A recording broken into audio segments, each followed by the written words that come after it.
I had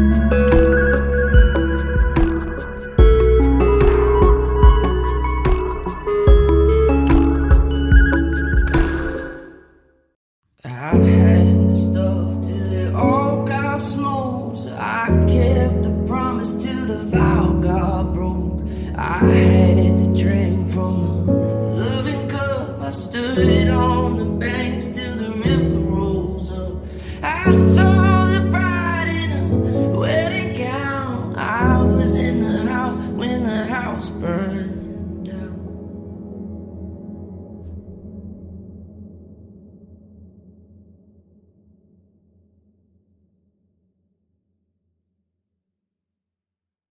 All right. Well, welcome. Good morning. I do really quickly want to just give a tip of the hat to Miss D. 2 days ago, she was at the Metallica concert in Dallas.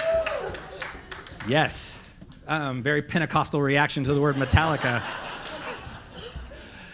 But she's here today is the moral of the story, and that is impressive. So anyway, so good to see everybody. Welcome. I do really quickly, just to not to get too heavy too quickly, but the title of this series, as you just saw, was I Was in the House When the House Burned Down, which is going to be a metaphor that we carry throughout the series.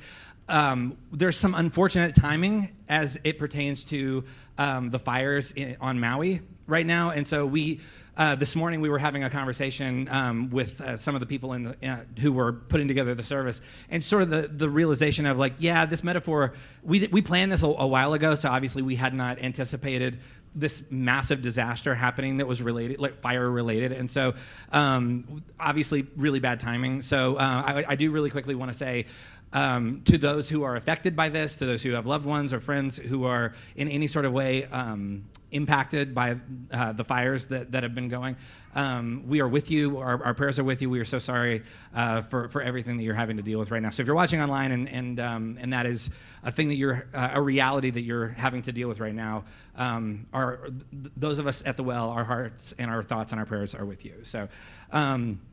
Also, just real quick, I have like a ton of disclaimers I have to get through here, but because this series is loaded. So we are starting this new series, and before we get started, not just for today, but for the entirety of the series, we are going to be talking about some potentially very heavy and very difficult things. And we're going to be talking about families of origin. We're going to be talking about certain patterns that we've observed or inherited. And I do want to just real quickly say, as we start this whole thing, if at any point, not just today, but again, throughout the whole series, if at any point you feel like this is too much, this is too heavy, this is too raw, please take care of yourself. If at any point you need to step out, that's completely fine. If you need to catch up later online or not catch up later online, if this is too fresh or too real, if the wound is still open, then please feel free to do whatever you need to do to take care of yourself as it pertains to this series. So you can always come back and listen later if you want to, or not if you prefer not to. So those are all my disclaimers for today. So good to see everybody. So we are, like I said, we are starting this series. It's called I Was in the House When the House Burned Down. And so about 5 years ago or so, my family and I, we were living in a suburb of Fort Worth. And we had been living in a house for a while, and there was a house in a neighborhood about 3 miles from where we were living, and we'd had our eye on this neighborhood for a little while. It was this really nice little neighborhood, really close to where we were living, and we had always sort of said, like, if a house was available in this neighborhood and we were able to buy it, that would be amazing. We would love to live in this neighborhood. And so at a certain point in 2018, one of the houses in that neighborhood came up for sale that was big enough to fit our whole family, and so we put it in an offer. Our offer was accepted, and we moved. And so we were not even like changing zip codes. We were barely moving anywhere at all. We were just changing neighborhoods. And so we thought, like, this won't affect our kids that much. Like, they're still in the same school. All their friends are the same church. Everything's the same except the house that we live in. They had a very strong reaction to us moving. They were a lot smaller, obviously smaller than they are now. And so there was a deep attachment to the first house, to the original house, that I was not prepared to deal with. And so a few months after we had moved, in fact, after we'd already dealt with the tears and the struggles and just the adapting to the new house, my daughter, Delia, who was 6 at the time, was trying to tell me a story, and I couldn't figure out, you know how it is when a 6-year-old is telling you a story and you're doing your best to sort of keep up.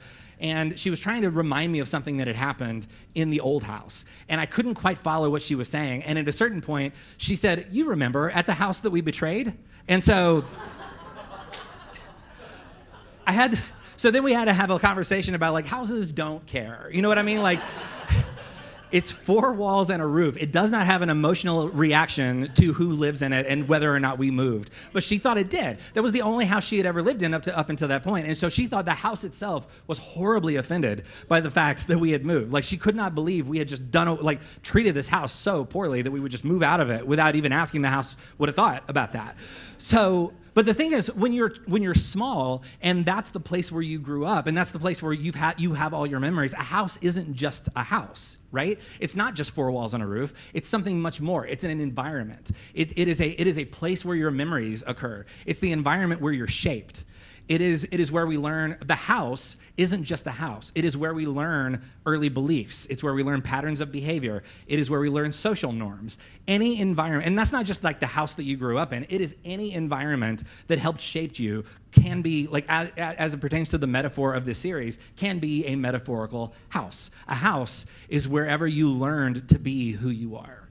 And so, there's a thing in social psychology, and it's called family systems theory, and I am certainly not an expert in this. There's absolutely people in this room and people watching online who know way more about family systems theory than me, so I'll do my best to not say anything deeply incorrect here. But family systems theory, sort of in the broadest possible terms, is this idea that all of us came up in a structure that had certain rules and certain patterns that you were living under your whole life. And some of those rules and patterns perhaps were good, and some of them perhaps were not so good. And so we all lived in a system or a house, and we all learned certain behaviors and certain patterns and certain things that were right or wrong as it pertained to that environment. That's the house you grew up in.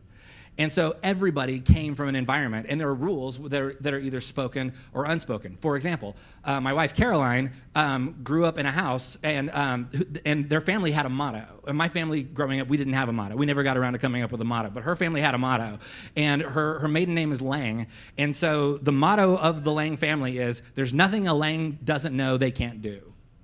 Which is basically a way of saying, if there's something that needs to be done, we will be the one that does it. If something breaks in the house, we don't call somebody. We do it ourselves. We go to Home Depot, we figure it out, we do it ourselves. I do not share that ethic. That is not a thing I do. If anything in the house breaks, my first instinct is to Google it and find out who can come and fix it today. Like say if I don't know, backed into the garage door. I wouldn't try and do that myself. Sorry, that's a callback to a sermon from like a month ago. Anyway, but she grew up in this environment that says, if something happens, if something breaks, we fix it ourselves. And so she, as you can probably imagine, is much more handy around the house than I am. My first instinct, again, is to call somebody and have it fixed because I can't do anything. I couldn't even find Home Depot if you needed me to, much less like find things inside Home Depot to fix something. So so the rule in the house was fix it yourself. Solve problems on your, do your best to solve the problem on your own. So maybe you grew up in a house that had certain kind of rules, and maybe some of those rules and patterns and family mottos or whatever, some of them maybe were really good and taught you a certain amount of grit or work ethic, and some of them perhaps were maybe a little bit less useful and a little less healthy and good. For example, maybe you grew up in a house that said, we do not show emotion. Maybe that wasn't a spoken rule, maybe that was just understood because of how other people reacted when you did show emotion. And so you learned, especially maybe if you grew up, if you were a boy growing up and you were given this thing like boys don't cry, or you know what I mean? And so you were given sort of this sort of mandate of, in this house, we deal with our emotions like adults, you know what I mean? And so we don't show our emotions. And so growing up, maybe you had sort of like a conflicted, like maybe you were deeply conflicted about, I'm having all sorts of reactions to things and I don't know how to process them because as a kid, I was always taught that I'm not supposed to show emotion. Maybe that was a rule in your house, in your system. Maybe you grew up in a really competitive environment. And the rule, spoken or unspoken, was winning is the most important thing. And maybe you can remember being yelled at in the middle of a baseball game or on the way home from a sporting event. And you have this sort of narrative in your head that says, if I lose at something, I am no good. And so maybe that is a rule that you have carried into adulthood. Or maybe something kind of attached to that is anything less than perfect is unacceptable. Maybe you remember that first time you got anything less than an A on a report card and you were terrified to take it home and show it to your parents because the rule in the house was we do things to perfection, and that is what we do in this house.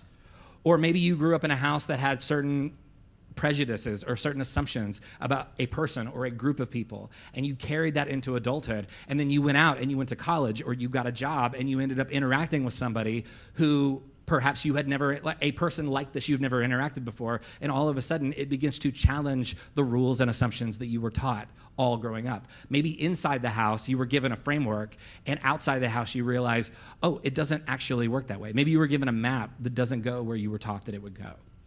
So, and this doesn't just pertain to immediate family. This can be any environment that shaped you. Like for me, I grew up in a church, and I can tell you the church I grew up in shaped me every bit as much as my family of origin did. I spent lots and lots of time in church.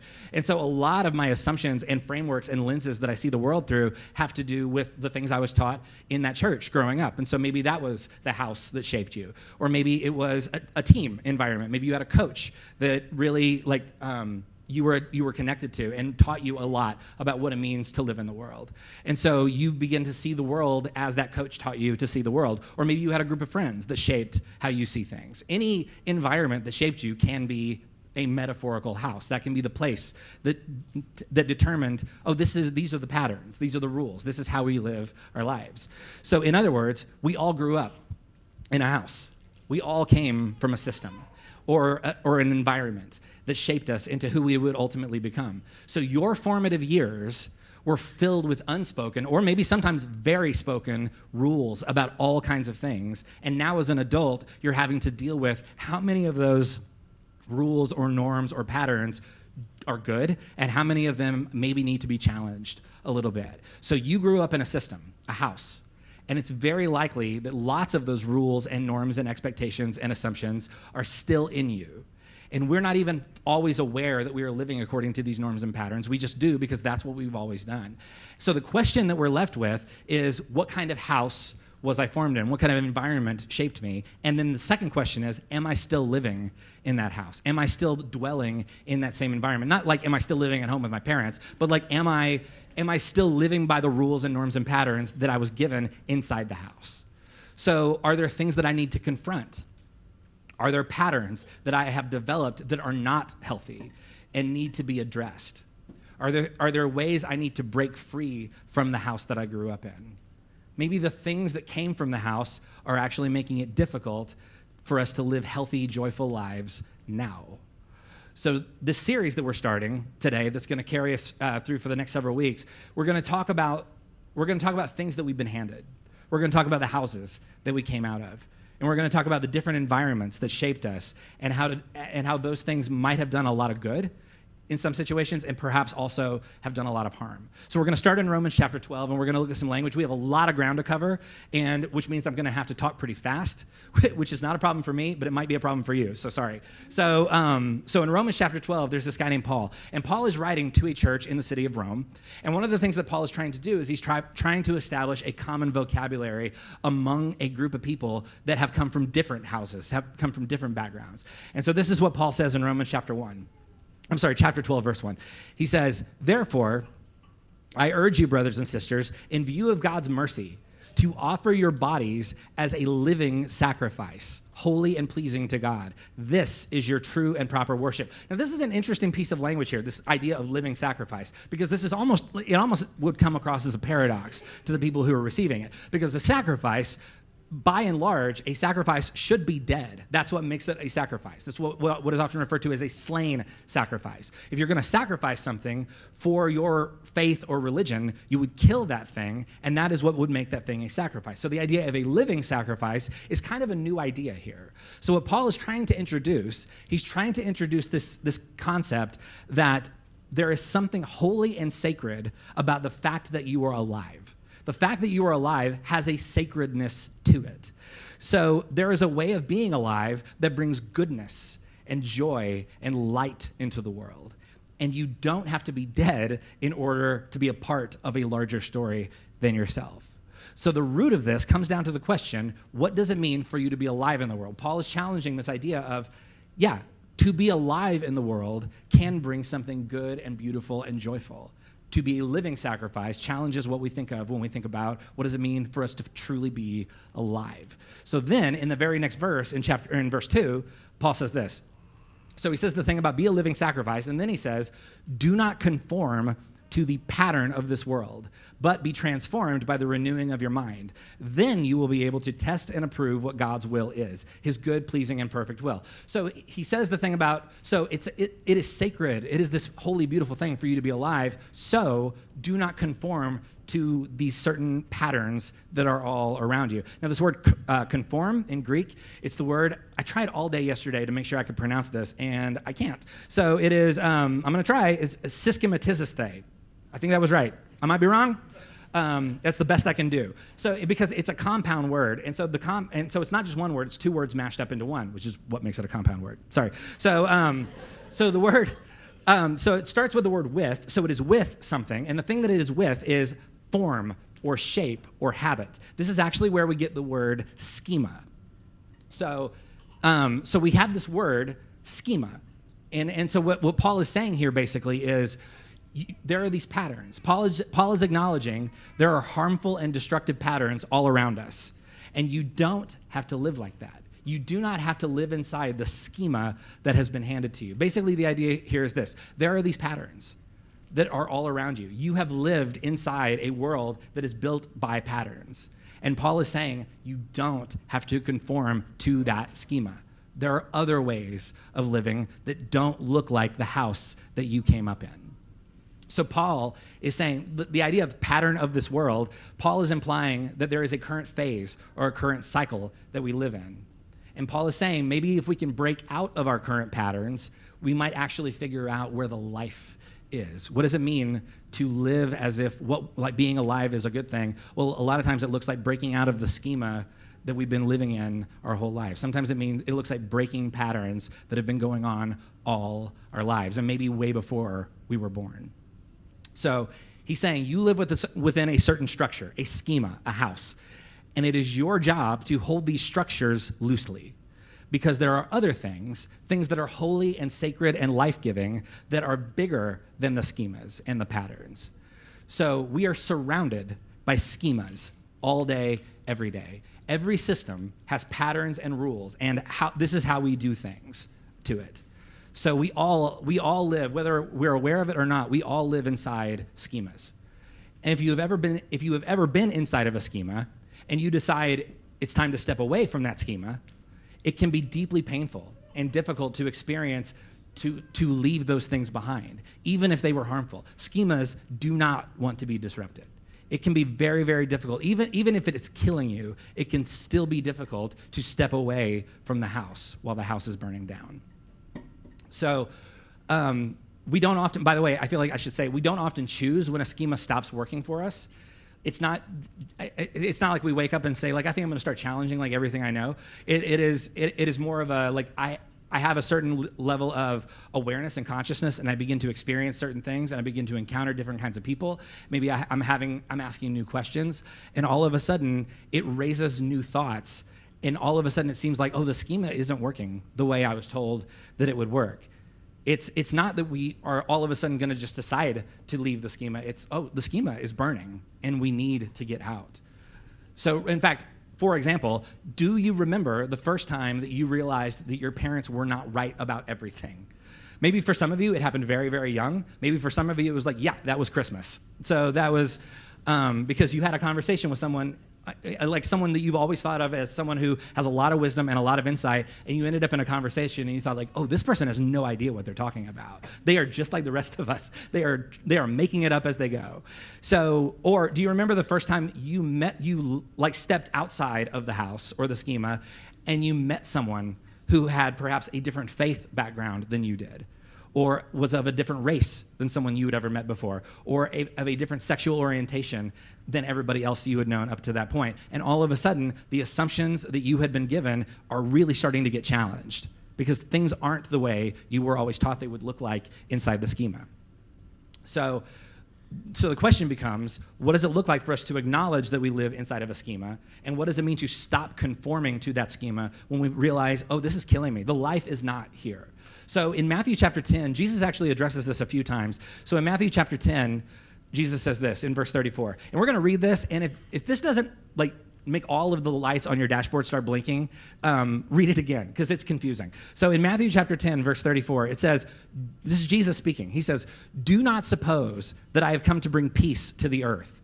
I did not come to bring peace, but a sword," which is deeply confusing, considering that Jesus is often referred to as the Prince of what?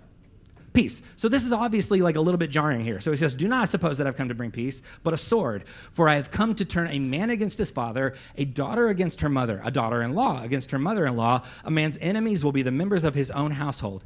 Anyone who loves their father or mother more than me is not worthy of me. Anyone who loves their son or daughter more than me is not worthy of me." This is so confusing and like jarring, because the last time I preached, we looked at a whole passage where Jesus says things like, "Blessed are the peacemakers."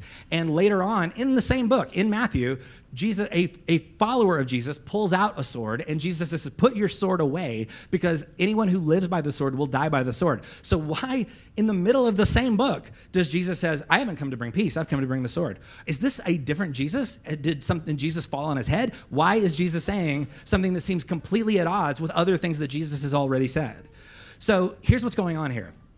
First of all, Jesus is quoting an ancient Jewish prophet named Micah. He's not coming up with this off the top of his head. He's actually, he's reaching back into his own tradition and quoting an ancient prophet named Micah. And in the passage that he's quoting, Micah is predicting terrible divisions that always occur when God does anything new or challenging. Anytime a schema is challenged, there is going to be tension, is what this is. This is not about a literal sword. I've heard this passage actually used.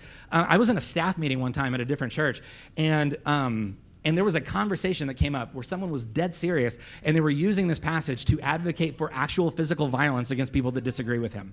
And so, like, that is not what Jesus is saying. The sword here is not a literal, "I'm going to use weapons against you." Jesus is using the image of a sword as a metaphor to talk about what happens when we enter into a schema and we begin to challenge the schema. And if Jesus is telling people, do not be surprised when this happens to you, because this is actually an ancient part of your tradition. This is not a new story. Because when you begin to experience something new or life-changing, it can be quite disruptive to your schema. Jesus is not saying, "Your family is trash, so get rid of them." He's saying, sometimes following my teachings will create tension between you and the people you are closest to, because not everybody wants to get out of the schema. When one person says the schema is not working and another one says, yes, it is, that is going to create some tension.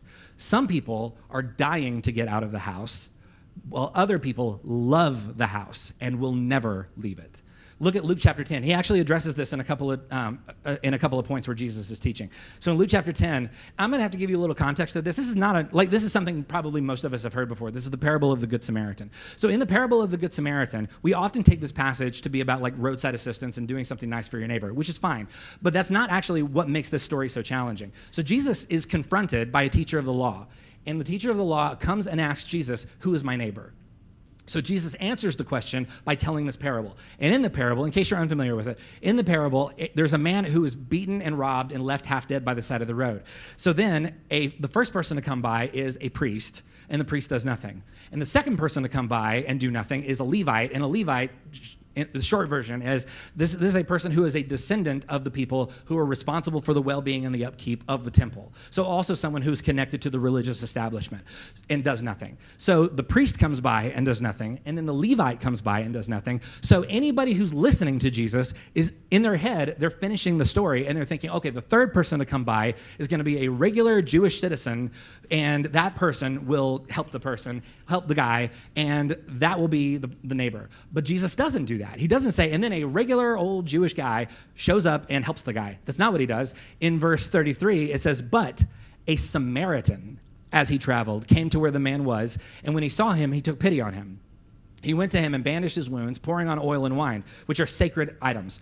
Then he put the man on his own donkey, brought him to an inn, and took care of him. The next day he took out 2 denarii and gave them to the innkeeper. 'Look after him,' he said, 'and when I return, I will reimburse you for any extra expense you may have.'" So here's why this is subversive.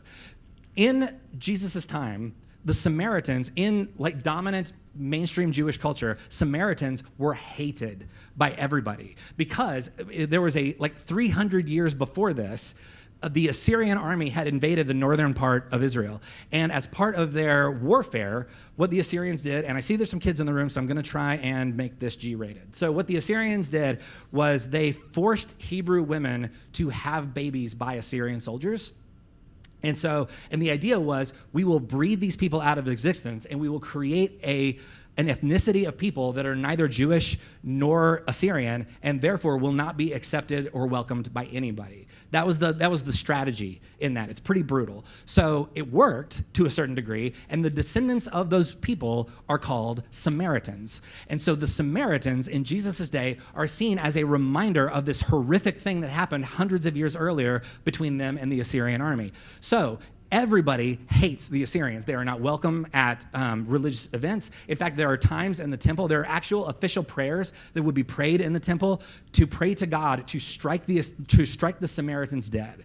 And like that is a thing that they would pray every week. And so the Samaritans are hated. So Jesus tells a story that is deeply subversive, because in the story, the hero of the story isn't a regular Jewish citizen, it's a Samaritan. So Jesus tells the story and then asks the person who asked the question that led to all this in verse 36. He says, "Which of these three do you think was a neighbor to the man who fell into the hands of robbers?" The expert in the law replied, "The one who had mercy on him." He can't even say the word Samaritan. He can't even put it in his mouth. He has to say the one who had mercy on him. Why? Because this guy is perhaps one of the guys who's been making these public prayers about striking the Samaritans dead.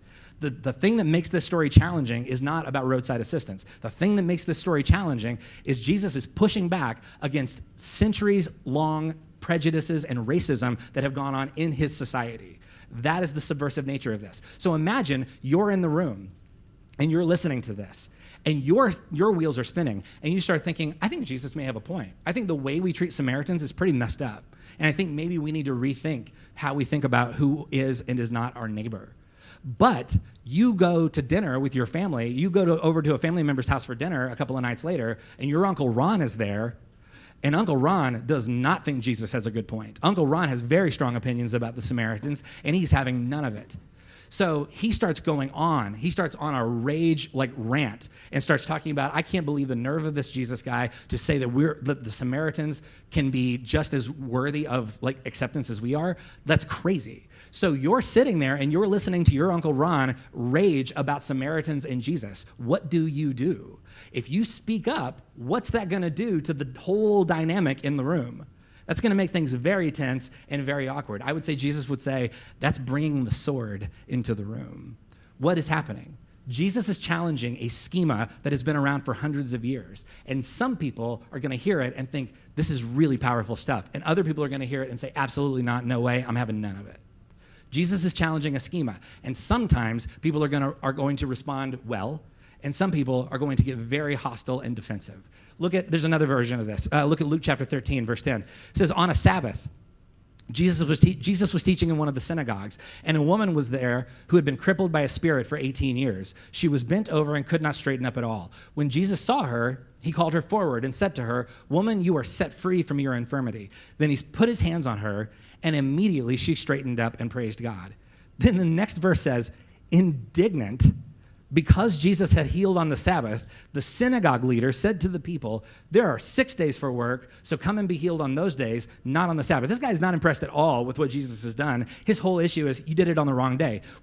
Your methods may have a point, but I just don't like the way you did it. You know what I mean? And so this guy is saying, whoa, you're challenged by doing this on the Sabbath, you are challenging the schema. And so this is Jesus' answer. It says, the Lord answered him, you hypocrites. Doesn't each of you on the Sabbath untie your ox or your donkey from the stall and lead it out to give it water? Then should not this woman, a daughter of Abraham, when Satan has kept her bound for 18 long years, be set free on the Sabbath day from what bound her? When he said this, all his opponents were humiliated, but the people were delighted with all the wonderful things he was doing. That's amazing, because everybody witnesses the same event. And some people to the same event have one reaction, which is indignant, negative, hostile. And some people have the exact opposite reaction, which is delighted. So it is possible, this is a point of consciousness. It is possible to witness the same event right alongside somebody else and have a completely different experience with that event. And so what's happening there, again, let's run the scenario. You are one of the people who is delighted. And then a couple of days later, you have dinner with your Uncle Ron. And Uncle Ron is very upset because he has very strong opinions about what you do on the Sabbath and what you shouldn't do on the Sabbath. Do you say something? Do you speak up? Do you say, I think Jesus may have a point here. I think the way we're going about Sabbath is kind of like holding us back. What would you do? Because if you speak up, you are bringing tension into the room. You are bringing the sword into a space, into the schema. All over Jesus' teachings, you find him challenging the schemas of his day. And some people are reacting to it with a sense of wonder and awe and excitement, and other people are very upset about it. Jesus is killed for challenging too many schemas. What happens when you challenge the schema? Oh yeah, it's going to bring a sword. I'll give you a real-time example of this. There's a book that I read several years ago called Rising Out of Hatred by Eli Saslow. It's a true story. It's about a kid named Derek Black.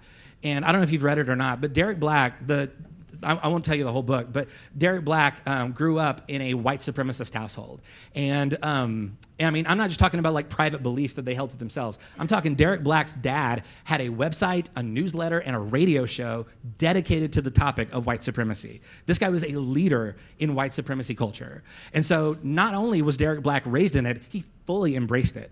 And so he wrote a kid's version of his father's newsletter, which is horrifying that would happen. And so eventually Derek Black gets older, he graduates from high school, and he goes to college. And the parents are so sure that Derek is so like deeply marinated in this environment, they're not even worried about him changing his beliefs when he goes to college. What they're hoping for is he's gonna meet more white kids and bring them over into their world of white supremacy. So they like send him off with like glee and excitement. So Derek Black, on his first day of college, he goes and meets his roommate. It was a potluck roommate situation, and his roommate is Jewish, which is a bummer for the Jewish kid if this is the roommate you've been assigned. But anyway, so Derek and his roommate strike up a friendship. And Derek starts going to Shabbat dinner with his roommate. And then Derek ends up meeting other kids of different backgrounds and faiths and ethnicities. And he has lots of conversations with these new friends of his of, yeah, the thing that you and your parents teach are dangerous to us. They are harmful to us. And all of a sudden, Derek begins to see like, oh my gosh, I have been a part of a schema that is harming lots and lots and lots of people. So Derek has a full-blown conversion away from white supremacy. And he writes a whole blog post about how wrong he was and how the environment he grew up in is dangerous and harmful and it needs to be dealt with. And so he then posts it to a website he knows his dad will see. So, which is one way to do it. And so he posted to his website, and not like 3 hours after it goes live, his dad calls him. And the dad is so confused because, and this is what he says, the dad says, I think somebody has stolen your identity and written this. Like, he could not imagine that his son would write this. And so, and Derek says to his dad, he says, no, I wrote that. Because I think what we teach not only is wrong, it hurts people. It's evil, and we need to do something. We need to stop talking like this. We need to see the world in a whole new kind of way. And this is Derek Black's dad's response. This is a quote from the book. He says, the dad says to Derek, he says, this is worse than if you had never been born. And then he hangs up on him. What happens when we challenge our schema? What happens when we encounter a Jesus that forces us to challenge the schemas that we came up in? Sometimes it goes okay. Sometimes we realize I have to get out of this house. Sometimes it brings a sword. Sometimes it's very painful to challenge the schema. For Jesus, the sword is a metaphor about consciousness and how we deal with reality. Anytime you challenge a schema, the schema is going to fight back. This is going to create tension. In Romans, Paul is saying there are lots of schemas and systems that do not work. There are lots of houses you can't live anymore. We don't have to continue to conform to these same patterns over and over and over again if those patterns are killing us. So, some questions. What are the things that I carry around that are perhaps harmful? What are the assumptions or the norms or the patterns that I know I have inherited and I know I need to move past those things? And again, sometimes we're not even aware. Sometimes it takes lots and lots of times in a therapist's office to even dig up all the things that we have inherited. Maybe for some of us, these are harmful ways of seeing ourselves. Maybe you were taught, because you grew up in a certain kind of religious environment, you were taught your body is dangerous. It needs to be kept hidden. Maybe that's part of the narrative you were given. Maybe you were given the narrative of, I am only as good as my most recent success. Or maybe you were taught my identity and my sexual orientation make me less worthy of love and acceptance, and you carried that into your adulthood. Maybe these are some schemas that we need to break away from. Maybe we need to bring a sword to that situation. Maybe you grew up like Derry Black in an environment where you were taught harmful ways of seeing other people, and you need to maybe reconfigure, and how you basically reevaluate how we process the humanity of others and how we honor the humanity of others. Maybe your ideas about faith and God have been changing, and you're terrified to tell somebody about it because you're worried that no one will accept you. That's the weird thing. I think we could have a whole other conversation about this. That's the thing about faith deconstruction. It gets talked about a lot in lots of different ways. One of the things we never address when we talk about faith deconstruction is the fact that it's not a choice. Nobody wakes up in the morning and says, I think I'm going to alienate myself from everyone I know. Like that is not a thought that people have. It's a thing of, I'm asking this question, and that leads to this question, and that leads to, oh my goodness, I think I'm challenging some things that I've always just sort of assumed were always true. So faith deconstruction is a version of, sometimes the schema has stopped working, because the thing that I've observed and the experiences I've had in life are pushing against the things that I was always told. And so maybe you're going through a kind of reevaluation, a disruption of some things, and maybe that's really scary. Jesus says, I have come to bring the sword. Or put it another way, I have come to disrupt your schemas. So a couple of quick observations, and then we'll be done. The first observation is this: disruption is an important part of your journey. It can be scary, it can be lonely, but the thing about disruption is it is what is needed to grow. To take a step forward, we have to understand there is something we need to take a step away from. Something is being disrupted, and that isn't always a bad thing. Sometimes disruption is what we need in order to grow and to take a step forward. The second thing is this: it is okay to be grateful for your journey.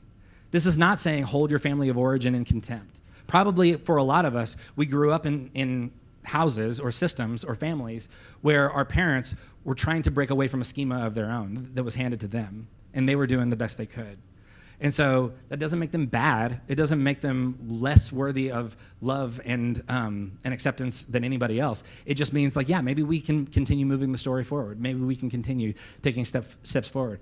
There are things from my childhood and adolescence and growing up that I'm very grateful for. There are also things from that same period of time that I've had to sort of work through and deal with and move away from.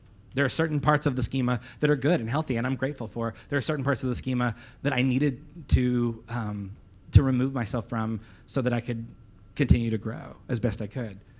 And then the third thing is you cannot make other people go with you. It is possible that you will have these thoughts and you will have this realization, and you will sit down with somebody who had all the same experiences you did growing up, and you will tell them about your journey and about where you're going and about how things are moving. And they will look right back at you and say, I don't see it. I think it was fine. It's totally possible that no one will go with you when you ask them to. But it's okay. It's still part of the journey. It can feel quite lonely, but at the same time, this is what growth looks like. It's what it looks like to move forward. So may we acknowledge that we all came out of a house, that we all came from a schema. And may we begin to identify all the things, all the patterns and the habits and the behaviors and the rules that were taught to us. And may we begin to sort of wrestle with and deal with, what does it look like for me to move forward? Is my schema being disrupted? And what does it look like for me to grow in the midst of that disruption? May we find healthy ways of digging the stuff up, of dealing with it, of addressing it, of not living in denial. And may we become healthier, more alive versions of ourselves. May we be living sacrifices. May we acknowledge that you being alive is a good thing, and you growing is a good thing. So what does it look like for us to continue that journey and to break out of any kind of schema that is holding you back? Let me pray for us. God, we thank you for this invitation to break away from the patterns. For those of us who are just starting on this journey of discovering where we came from and what it taught us and what kind of patterns we want to embrace and what kind of patterns we want to move away from. May we be honest with ourselves. May we deal with it in any way that is necessary, that is healthy. And may we become the living sacrifices that you invite us to be. May we acknowledge that us being alive is good and holy and sacred. And may we break away from any pattern that is holding us back from that kind of life. In the name of Jesus, we pray.